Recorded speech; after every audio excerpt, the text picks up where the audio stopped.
Bonjour tout le monde. Thank you, Julie, for Minister Jabruzen, for that introduction, for your leadership over the course of the last year and going forward. Russ, I'd like to thank you for joining us this morning with your enthusiasm for today's announcement, today's task, or today and tomorrow's task, and for your workers to deliver, make sure that Canada can deliver on it. And we need to deliver because Canada is facing major challenges from a rapidly changing world. Les États-Unis modifient radicalement l'ensemble de leurs relations commerciales, transformant ainsi bon nombre de nos anciens atouts en vulnérabilité. La guerre fait rage au Moyen-Orient et en Ukraine, ce qui fait grimper en flèche les prix de l'énergie partout dans le monde et chez nous. L'essor rapide de l'IA commence à transformer notre façon de vivre et de travailler et génère une demande en énergie sans précédent. Les changements climatiques s'intensifient, les tempêtes sont plus violentes, les inondations plus importantes et les feux de forêt plus dévastateurs. Il est donc essentiel que le Canada développe sa résilience et apporte sa contribution. Canadians are feeling all the impacts of these big changes at their kitchen tables, at the pumps, on the factory floors, as costs rise and uncertainty casts its heavy shadow. The good news is that many countries, unlike many countries, we can control our future if we seize this moment.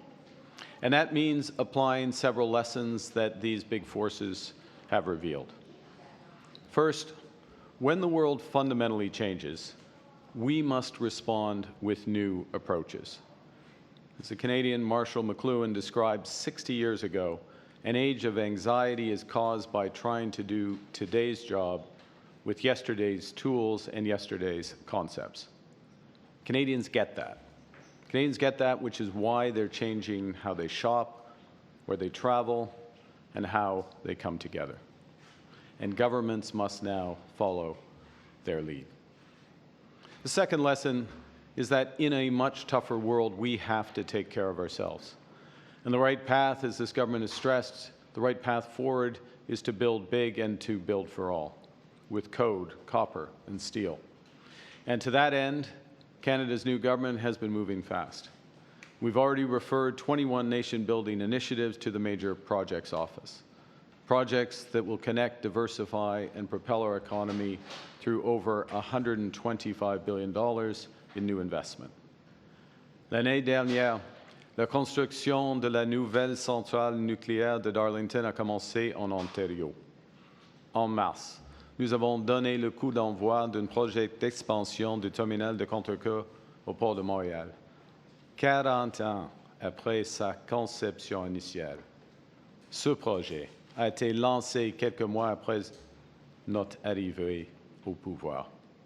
Cet été, nous lancerons le projet de route de la vallée de Mackenzie dans le territoire du Nord-Ouest, un projet dont j'attends parler depuis mon enfance. Et on ne fait que commencer. We've created a new agency, Build Canada Homes, to drive affordable home building at a pace not seen in generations. Over $50 billion to our Build Community Strong Fund, for hospitals to hockey rinks. And a new defense industrial strategy that will catalyze $500 billion in investment in Canada over the next decade. Now, the third lesson that we must take from the current rupture is our sovereignty, our sustainability, our prosperity will depend on our ability to supply and control our energy. We have to unlock Canada's full potential as an energy superpower. As the head of the International Energy Agency, Fatih Birol, said just last week, Canada has, and I quote, a golden opportunity to build a more sustainable and reliable energy system. This will require bold investments, practical solutions focused on results, not rhetoric, and the full force of a united Canada working together. working together to build a stronger, more resilient, more independent Canada that works for all. That's our mission. And as the Minister just said, central to that mission is more electricity. As our industries expand, our economy grows, AI accelerates, electricity demand in Canada is expected to double by 2050. So we will double our grid. That's the headline. Canada will double its electricity generation over the course of the next 2 decades. Because the path to affordability is electrification. The path to competitiveness is electrification. The path to net zero is electrification. Electrification underpins everything: our emissions, our environment, our economy. Et dans un monde en évolution rapide, le Canada prend son avenir en main. Grâce à notre nouvelle stratégie nationale d'électrification, nous bâtirons rapidement et à grande échelle pour doubler notre réseau énergétique et bâtir un Canada fort qui sera alimenté par une énergie propre, abordable et fiable. Over the coming decades, Canadians will use more electricity because many of the things we use every day, the cars we drive, the heaters in our home, the machines in our factories, are switching to electric power. Doubling our grid to meet that demand won't be easy. The scale is huge, the timeline is short, and the task of getting the right mix of power is complex. If we get it wrong, Canadians will pay higher utility bills.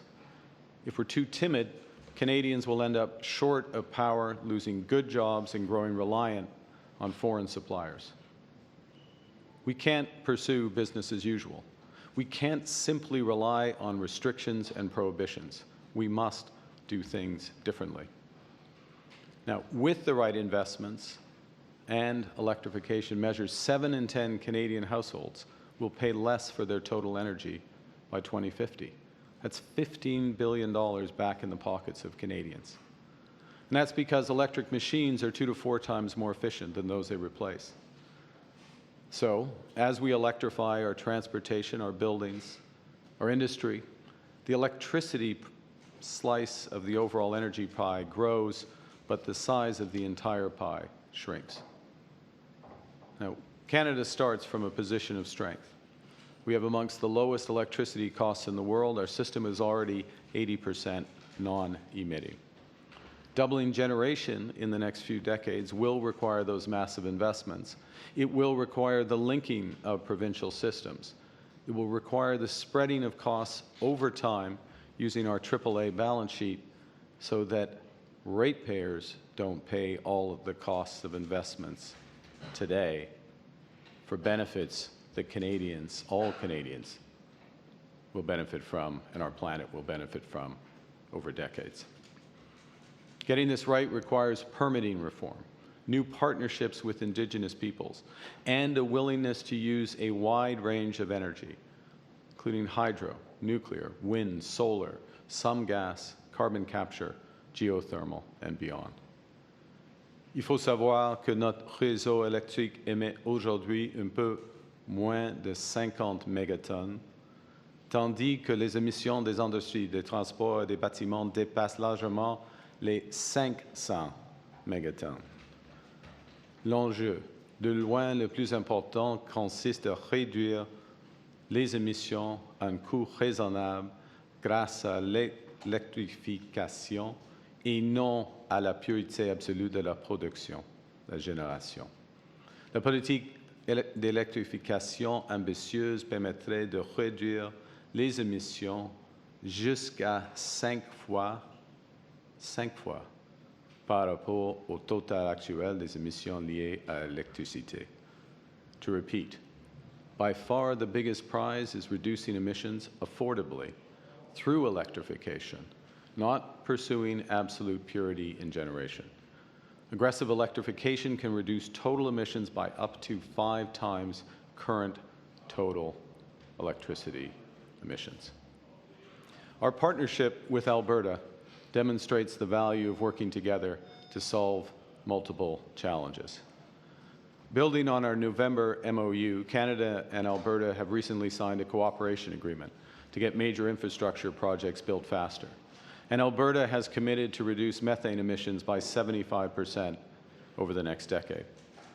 We'll announce tomorrow an implementation agreement which includes strengthening industrial carbon pricing to send clear investment signals and to reward decarbonization. This is essential to our clean electricity agenda. To create the conditions to build the clean grid of the future, we need a carbon pricing market that actually works. We will also advance potential pipeline to transport at least 1 million barrels of low-emission Alberta oil a day to new markets. As a prerequisite to this project, we're progressing Pathways, a project that would enable Alberta to export some of the lowest carbon intensity oil in the world while creating an entirely new industry of carbon capture. And we're both committed to exploring new sources of energy, including nuclear, and a more efficient system that connects with neighboring provinces. We need to take the same pragmatic approach of partnership across the country to build new hydro, new nuclear, renewable power, all at scale together. That's hydro in Quebec, Newfoundland, Manitoba, BC, and the North. Nuclear in New Brunswick, Ontario, Saskatchewan, renewables in the Maritimes and all across Canada. To those ends, Canada's government is launching today consultations on our new electricity strategy. And over the next few months, we'll work with provinces, territories, Indigenous peoples, utilities, unions, to identify the actions needed to double our grid most effectively and affordably. The strategy rests on 4 pillars: build, connect, train, and make. And first, as you've heard us say before, it is time to build. We need to build more transmission lines, more transformers, more wires, more power. Alors, nous accélérons déjà la mise en œuvre de plusieurs projets d'énergie propre qui permettront d'ajouter des milliers de mégawatts à notre réseau électrique. Les éléments nécessaires à l'électrification sont en place. Des crédits d'impôt à l'investissement remboursables, le taux d'imposition sur les investissements les plus avantageux de G7, des prêts de la Banque de l'infrastructure du Canada et du financement par le Fonds de croissance du Canada. We're proposing to augment all of these, including by adding a new investment tax credit for interties between provinces and within provincial networks. Which brings me to the second pillar, to connect our power in Canada east, west, north. Today, Canada is powered by many separate electricity grids, most of which aren't connected to each other.